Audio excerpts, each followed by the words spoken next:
नमस्कार बच्चों, आप सब कैसे हो? आशा करती हूँ आप घर पे अच्छे होंगे।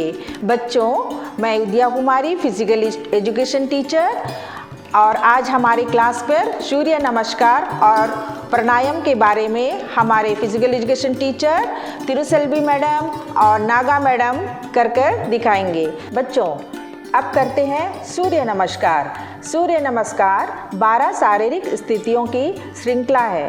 ये स्थितियाँ विभिन्न पेशियों और मेरुदंड को खींचती है और पूरे शरीर को लचीलापन बनाती है। पैरों को एक साथ मिलाकर और हाथों को शरीर के दोनों तरफ बगल में रखते हुए सीधे खड़े हो। दोनों हथेलियों को प्रार्थना की मुद्रा में करके हाथों को छाती के पास ले जाइए। अब श्वास लेते हुए दोनों हाथों को सिर के ऊपर उठाइए। हाथों को तानते हुए धड़ को पीछे की तरफ ले जाइए। अब धीरे से श्वास छोड़ते हुए धड़ को आगे की तरफ झुकाइए तथा हाथों को फर्श पर पैरों की बगल। श्वास लेते हुए दाहिना पैर को पीछे की तरफ ले जाइए तथा बाएं पैर को घुटनों पर मोड़े। सिर को पीछे की तरफ खींचे, रीढ़ को कमानदार बनाते हुए ऊपर देखें। बाएं पैर को पीछे की तरफ दाहिना पैर के बगल ले जाइए और अपने सिर को नीचे की तरफ कीजिए। नितंबों को ऊपर की तरफ, भुजाओं और पैर को सीधा रखें और एड़ियों को फर्श पर रखना है।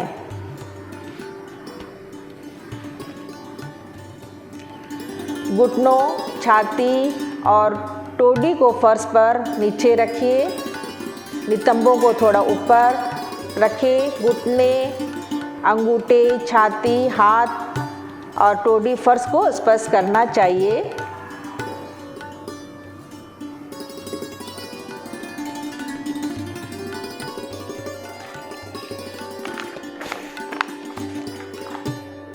पंजों को पीछे ले जाइए। नितंबों को नीचा कीजिए। सिर और धड़ को नाभि क्षेत्र तक ऊपर उठाइए। सिर को पीछे की तरफ झुकाइए।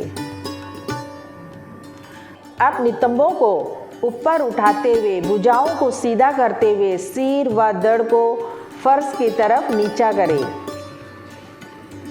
पैरों को सिर की तरफ लाइए। फिर भुजाओं के बीच सिर को लेकर आना चाहिए। दाहिना पैर को मोड़ते हुए इसे सामने की तरफ हाथों के बीच में लाइए। बाएं पैर को पीछे ले जाइए और घुटनों को फर्श पर टिकाइए। दाहिना पैर के दोनों तरफ हथेली को रखें और सिर को पीछे तरफ झुकाते हुए पीठ को ताने। ऊपर देखें। अब श्वास छोड़ते हुए बाएं पैर को आगे की तरफ लाइए और दाहिना पैर के बगल में रखें। हाथों को फर्श पर पैरों के दोनों तरफ और सिर घुटनों के पास ले जाइए। अब श्वास लेते हुए दोनों हाथों को सिर के ऊपर उठाइए। धड़ को पीछे की तरफ झुकाइए और सीधी खड़ी अवस्था में आ जाइए। दोनों हथेलियों को प्रार्थना की मुद्रा में जोड़ें। यह शक्ति सहनशीलता और लचीलेपन को बढ़ाने में सहायता करता है। यह शरीर की सभी प्रणालियों को नियंत्रित करता है। यह शरीर के अधिक चर्बी को हटाने में सहायता करता है। यह कब्ज को दूर करने में सहायता करता है। शरीर के रक्त संचार में सुधार करता है। यह शरीर को ऊर्जा प्रदान करता है। यह बढ़ते हुए बच्चों की लंबाई बढ़ाने और उनके शरीर को स्वस्थ रखने में सहायता करता है। इसमें पेट के अंगों में खिंचाव होता है और पाचन क्षमता में सुधार होता है। और उसे जिसको हाई ब्लड प्रेशर है, बुखार है और हृदय रोग है, हर्निया है और साइटिका होने पर सूर्य नमस्कार का अभ्यास नहीं करना चाहिए। बच्चों, अब हम करेंगे प्राणायाम। प्राणायाम में सबसे पहले करेंगे अनुलोम विलोम। इस प्राणायाम का मुख्य उद्देश्य शरीर में ऊर्जा वहन करने वाले मुख्य स्रोतों का शुद्धिकरण करना है अतः यह अभ्यास पूरे शरीर का पोषण करता है। बच्चों, सबसे पहले कोई भी आसन, पद्मासन, अर्ध पद्मासन या सुखासन में आप बैठ जाइए।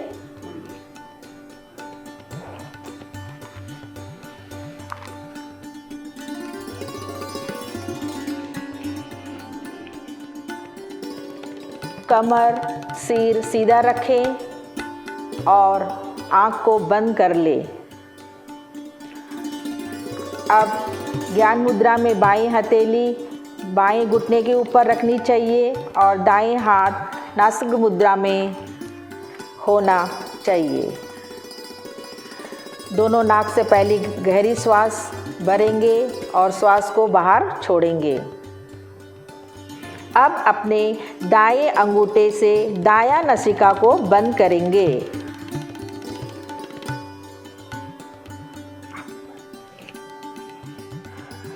और बाएं नासिका से श्वास अंदर भरेंगे।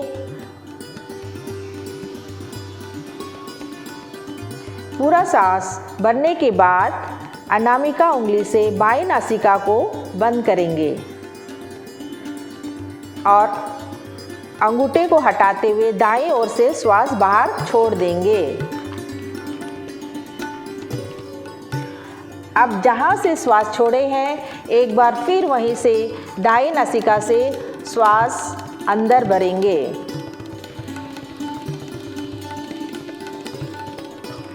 और दाएं नासिका को बंद करेंगे, बाएं नासिका खोलें तथा श्वास बाहर छोड़ दें।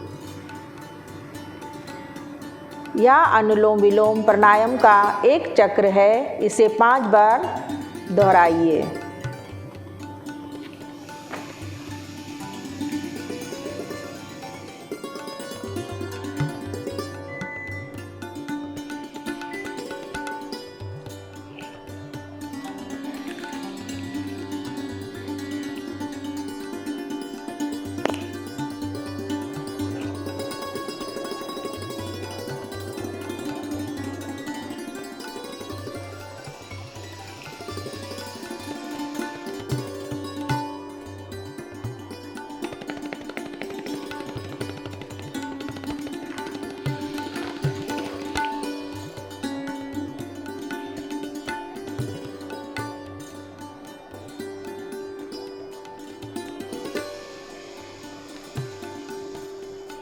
यह मन को शांत करता है, यह एकाग्रता को सुधारता है। इसके अभ्यास से शरीर को पर्याप्त ऑक्सीजन युक्त रक्त उपलब्ध कराता है। यह चिंता कम करता है, जीवन शक्ति बढ़ाता है और तनाव के स्तर को कम करता है। ये बहुत सी बीमारी है जैसे अस्थमा, हृदय रोगी, उच्च रक्तचाप और निम्न रक्तचाप, नींद न आने की समस्या है तो यह अभ्यास लाभकारी होता है।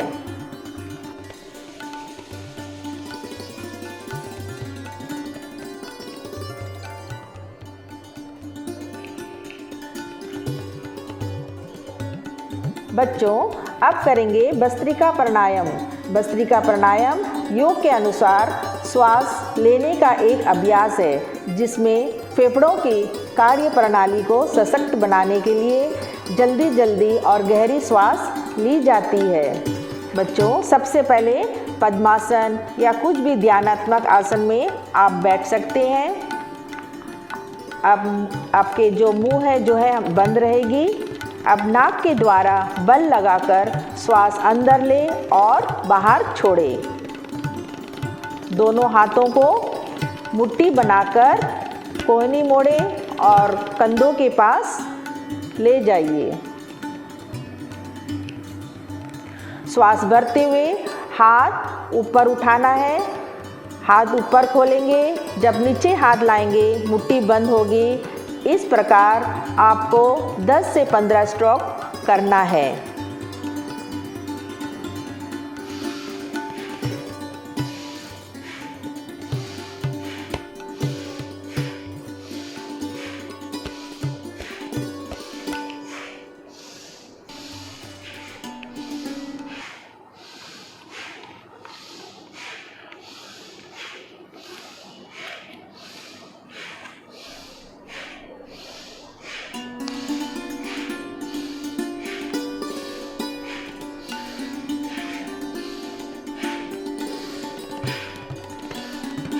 अंत में श्वास बाहर छोड़ने के बाद गहरा श्वास ले और धीरे धीरे श्वास छोड़े। या भस्त्रिका प्राणायाम का एक चक्र है। धीरे से हाथ को रब कीजिए।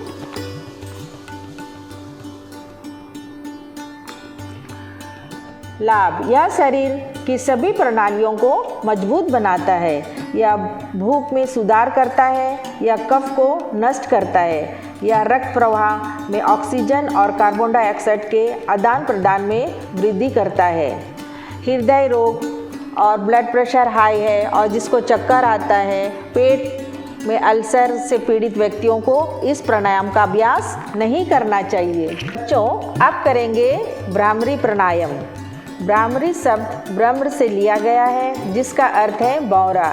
इस प्राणायाम के अभ्यास के समय निकलने वाला स्वर भौरा के बिनबिनाने के स्वर की तरह होता है, इसलिए इस योगासन का नाम भ्रामरी प्राणायाम है। बच्चों, सबसे पहले आप किसी भी ध्यानात्मक आसन में आंख बंद करके बैठ जाइए। पद्मासन, अर्ध पद्मासन, सुखासन, जो भी आपको आरामदायक स्थिति में बैठ सकते हैं, तो आंख बंद करके बैठ जाइए।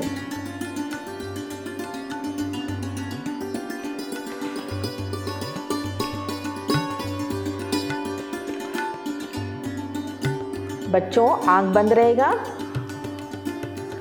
कमर सीधा, गर्दन सीधा। अब नाक से गहरी श्वास लीजिए। दोनों कानों को अंगूठे से बंद करें। अंगुलियों को माथा और आँखों पर रखें। गुंजन करते हुए बारों की तरह मधुर आवाज़ में श्वास छोड़िए।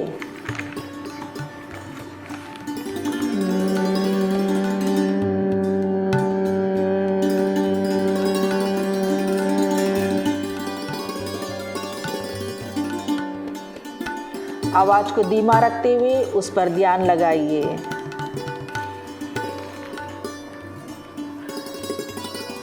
इस प्रकार से 5 से 10 चक्र का अभ्यास कीजिए।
हाथों को रब कीजिए और हथेलियों को बॉल बनाते हुए अपने आँखों पे रखना है। आँख को अंदर ही खोलना है।